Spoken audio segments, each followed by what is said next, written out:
Peace. Welcome to the YouTube live book reading of Clinical Application of Respiratory Care by Barry A. Shapiro, Ronald A. Harrison, and Carole A. Trout. Peace, YouTube. So we pick up here, yes, in page 240 in chapter 50. Thank you so much for being here to read with us. Hi, it's Heart Love. I'm your moderator and narrator, Uriel Neveu Riley. So here we go. Page 240, down at the bottom, is where we are starting out this 41st edition. Doing it. Chapter 15, The Artificial Airway. Support of ventilation. It is unfortunate that many physicians and respiratory care practitioners equate the need for establishing an artificial airway directly and exclusively with the need for support of ventilation. This is certainly an essential indication, but only one of four. It is universally agreed that an artificial airway should be established in order to adequately support ventilation for any extended period of time. Ventilation by positive pressure can be adequately performed with a mask over the nose and mouth for short periods of time, but should not be attempted over long periods of time. Because, 1. A tight mask fitted over the nose and mouth for long periods of time can become extremely uncomfortable and, in fact, cause skin inflammation and possibly necrosis. And 2.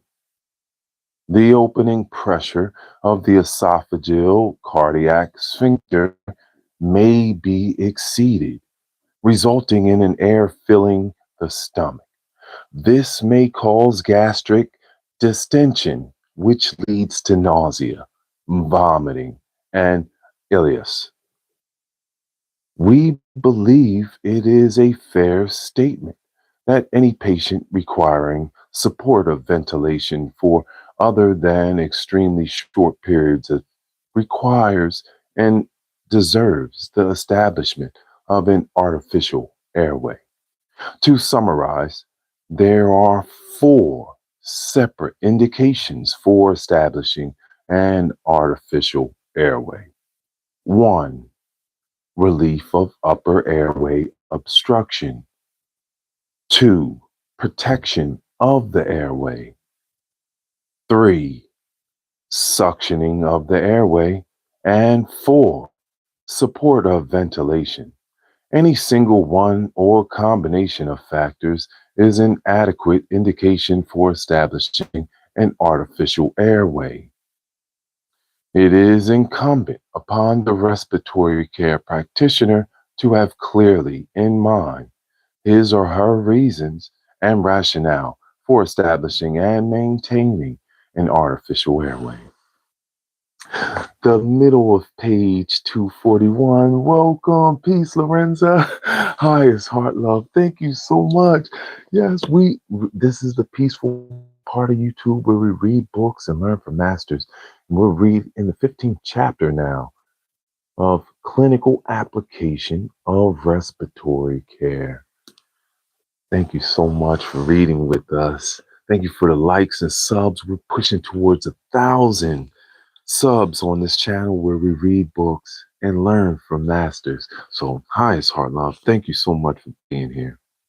All right. In the middle of page 241, hazards of artificial airways. Very key. There are significant hazards involved with the establishment and maintenance of artificial airways. Although many of the complications and hazards are dependent upon the type of airway and the appropriateness of care during maintenance, there are several universal problems that must always be considered by the respiratory care practitioner. One, the establishment of an artificial airway bypasses the normal defense mechanisms that prevent bacterial contamination of the lower airway. The establishment of an artificial airway assures bacterial contamination of the bronchial tree. Two, an artificial airway removes the effectiveness of the cough maneuver because the vocal cords are rendered non functional. An endotracheal tube prevents the vocal cords from approximating. A tracheostomy bypasses the vocal cords.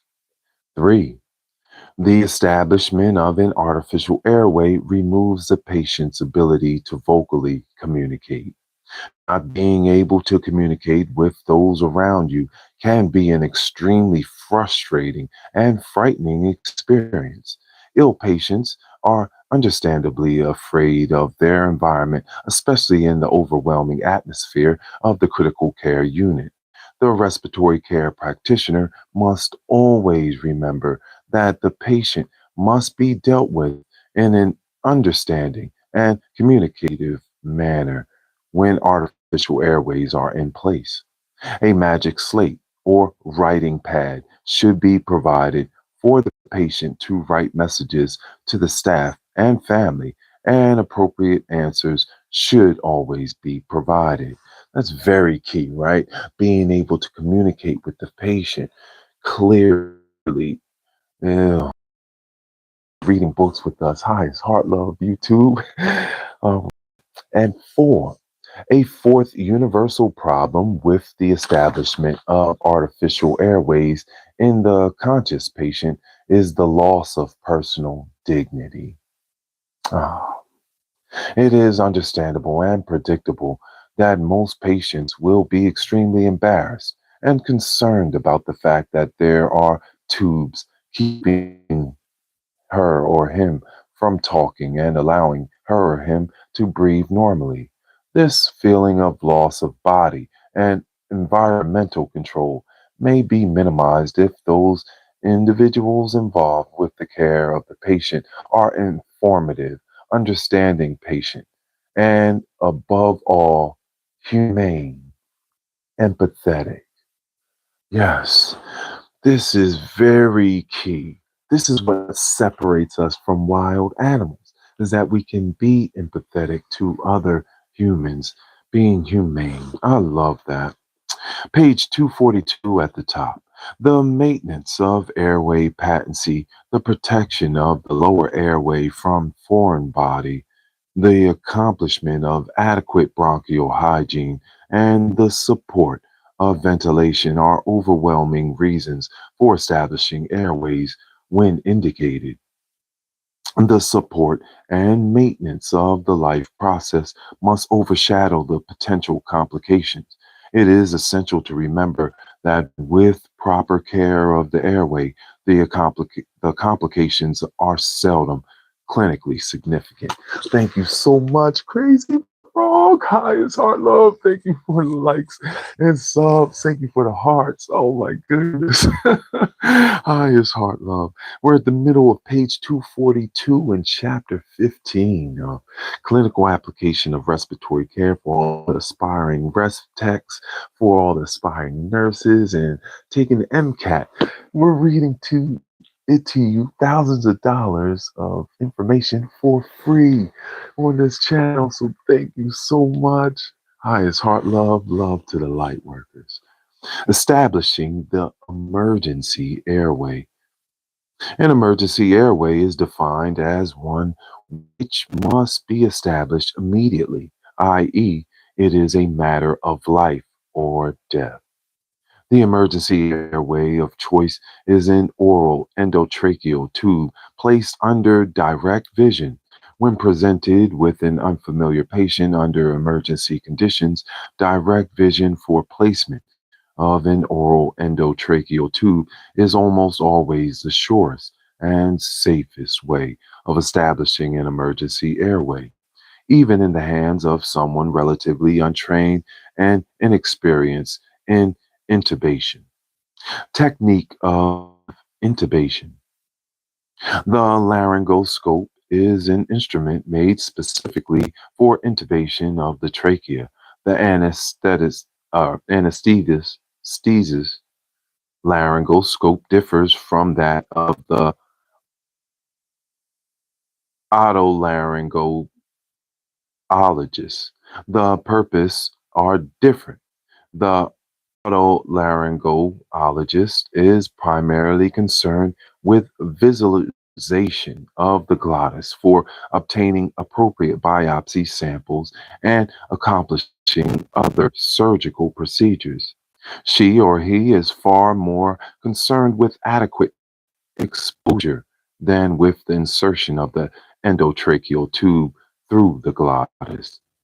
On the other hand, the anesthetist is far less concerned with total exposure of the glottis, since the primary purpose is the insertion of the endotracheal tube. In respiratory care, the laryngoscope that is used for establishment of airways is the anesthesis laryngoscope. Figure 15.5 illustrates the two basic types of laryngoscope blades used for oral tracheal intubation, the straight blade and the curved blade. The straight blade is placed under the epiglottis, and with an upward motion, the glottis is exposed. 15.5. So you'll see in A, replacing the straight laryngoscope blade in, and then in B, you see the curved laryngoscope. Thank you so much for reading with us. Hi, it's Heart Love. I know the vocabulary is super hard. I will put it in the description underneath. So there you go. You see A and B, the straight and curved laryngoscope. High level information for the beautiful people that are doing the work out there, healing the people. We love you so much, all the light workers. Hi, it's Heart Love. Thank you so much for likes and subs. YouTube, this is that peaceful part right here. It says 15.5, the laryngoscope in oral tracheal intubation. A depicts the straight laryngoscope blade. This blade is placed under the epiglottis to expose the glottis. B depicts the curved laryngoscope blade. This blade is placed between the base of the tongue and the epiglottis. All right.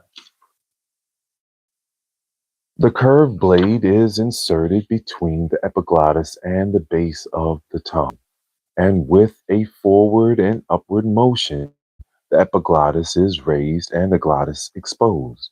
The various nuances, sophistications, and modifications of these basic blades are primarily to meet special needs and desires of the anesthesiologist. For the respiratory care practitioner who has only sporadic experience with intubation, it is best to simply categorize all blades as either are either straight or curved. The respiratory care practitioner should familiarize herself or himself with both types of blades so that either can be used in an emergency circumstance. The technique of inserting the laryngoscope is extremely important since exposure of the glottis is rather simple if a few principles are followed. And you'll see in 15.6 is showing the head and neck positioning of the oral tracheal intubation. So you want to make sure that that chin is thrusted towards the ceiling, okay, when we're putting them in place to put this in. Thank you so much. Highest heart love. All right, so here you go. That's A and B. We are the light workers here on YouTube, bringing you thousands of dollars worth of information and reading to you for free.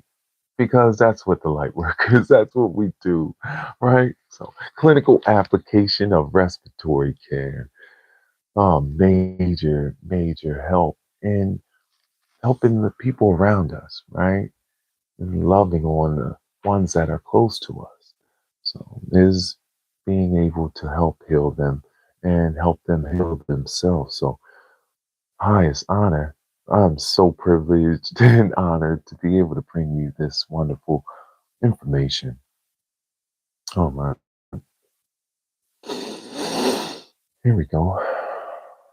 Appropriate positioning of the head, neck, and shoulders must be assured. It is essential to have as straight a line as possible between the open mouth and the glottis to facilitate intubation of the larynx. As illustrated in Figure 15.6, exposure of the glottis will not be a straight line if the base of the skull is on the same plane as the shoulders after extension of the head and neck.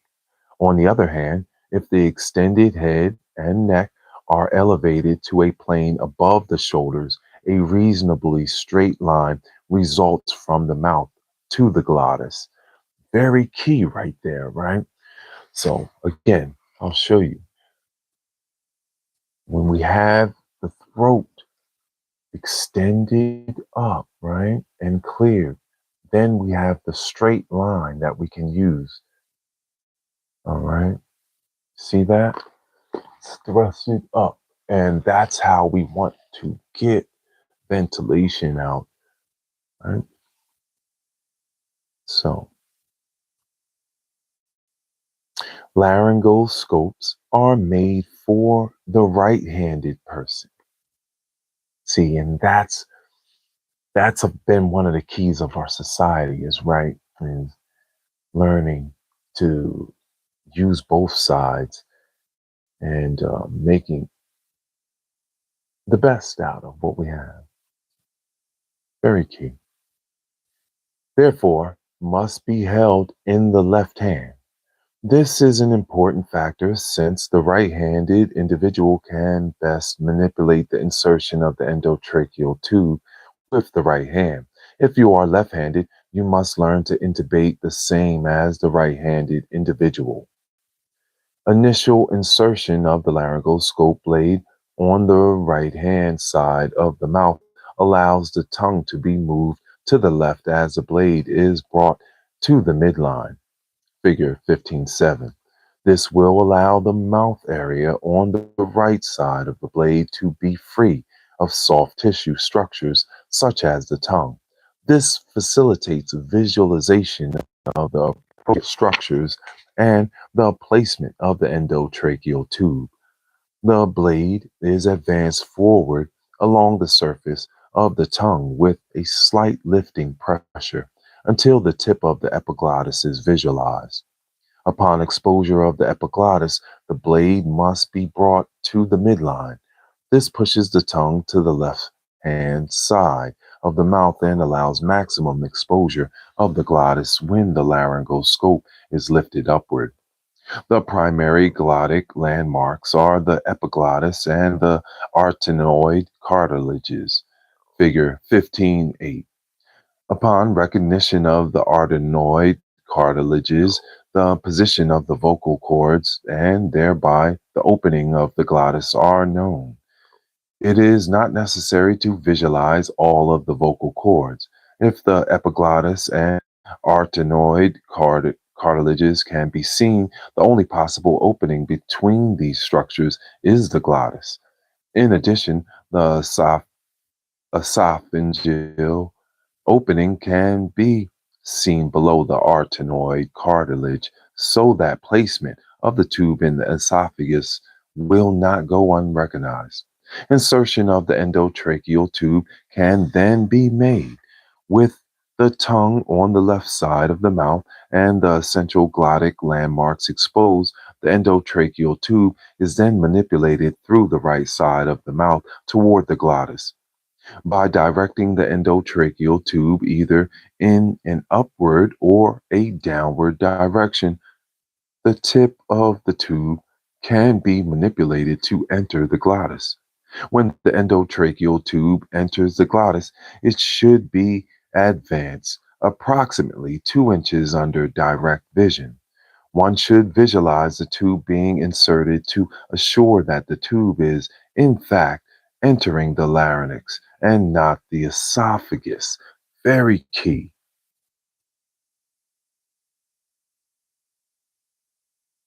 Ding! Connecting those dots are very key to keeping the patient very safe, right? Thank you so much for being here. Hi, it's Heart Love. Thank you. Yes, I'm Master Fitness Trainer Uriel Neveu, and I've trained athletes all over the world. This is what we want to do. Give people the gifts so that they can help heal themselves and heal others around us. So this is clinical application of respiratory care, and we are in the thick of it in the application part. Chapter 15. Thank you so much. Of the artificial airway. The average adult trachea, yeah,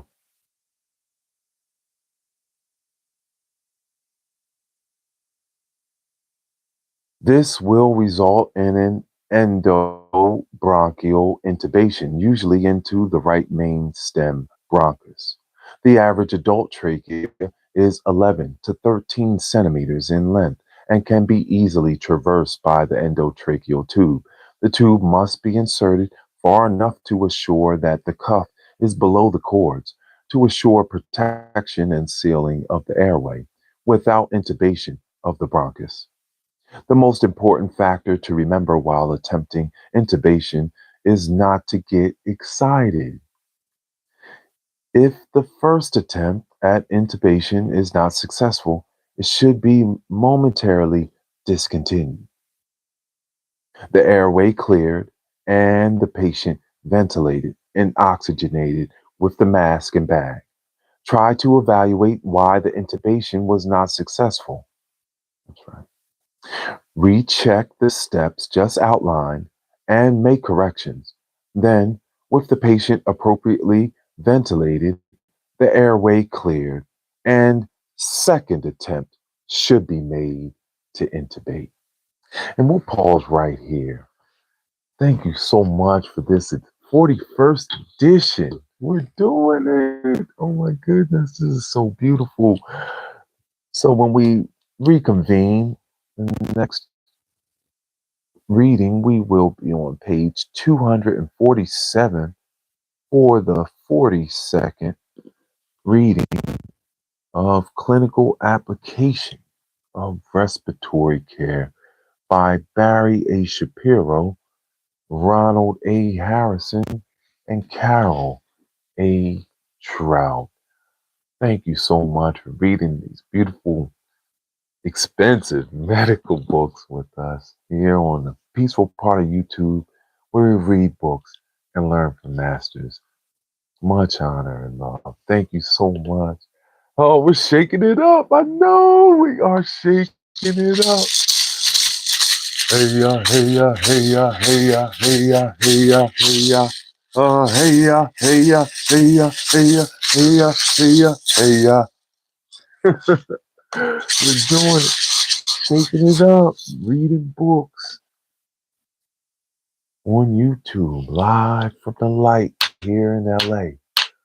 Thank you so much. Blue Raspberry, hi, it's Heart Love. We love you. We love all the healers, all the light workers, and we, most importantly, love you. We want the best for all our friends and family. That's why we convene here and read these books. You know, you will be able to see in the playlist uh, just loads of books. And on this channel, and we read them to the people for free. This is not funded by anybody else but the light workers in my world. So we're going to go do some wonderful recycling to help the planet, right? And let's have this beautiful sacrament of love water dedicated to the great friend, the great father, the great brother, great son, and my greatest and best friend on this wonderful planet in this lifetime has been the great Tyron Ali Mills. We love you so much. I'm so grateful and thankful for all of your friendship, all that you've done for us. Being a wonderful uncle and father to your sons and my daughter and my sister's children. We love you so much, Ty. Cheers to Ty and Josh. Birthday today, September 21st. We love you. Mm. Oh, I love you. I love you. I love you. Love to all the light workers, all the peaceful beings. You are setting a trend. When you go out there and you do the work, people are watching you. Remember, whenever you see the same people or same things out in the world, don't forget, they see you too. Thank you for being an inspiration. I love you so much. Thank you so much. Oh my goodness, look at all the love. Gratitude and highest heart love. I love you. You know, I love you so much. We love you, Tyron. Thank you so much. Such an amazing friend. You are such a big light in the world. We're showing them how to do it, right? Continue to be kind to your friends and family. You know, you never know what someone's going through. So when we hold space for people and continue to be that light for them, you are being divine. Yes. I love you so much. I'll see you soon, okay? When we reconvene with chapter 15 of clinical application of respiratory care. I'm your moderator and narrator, Uriel Neveu. Thank you so much. You have a wonderful Sunday. Happy New Moon. We've been cleaning up and releasing so we can bring in all that we're accepting, right? I love you. I'll talk to you soon. All right. Highest heart.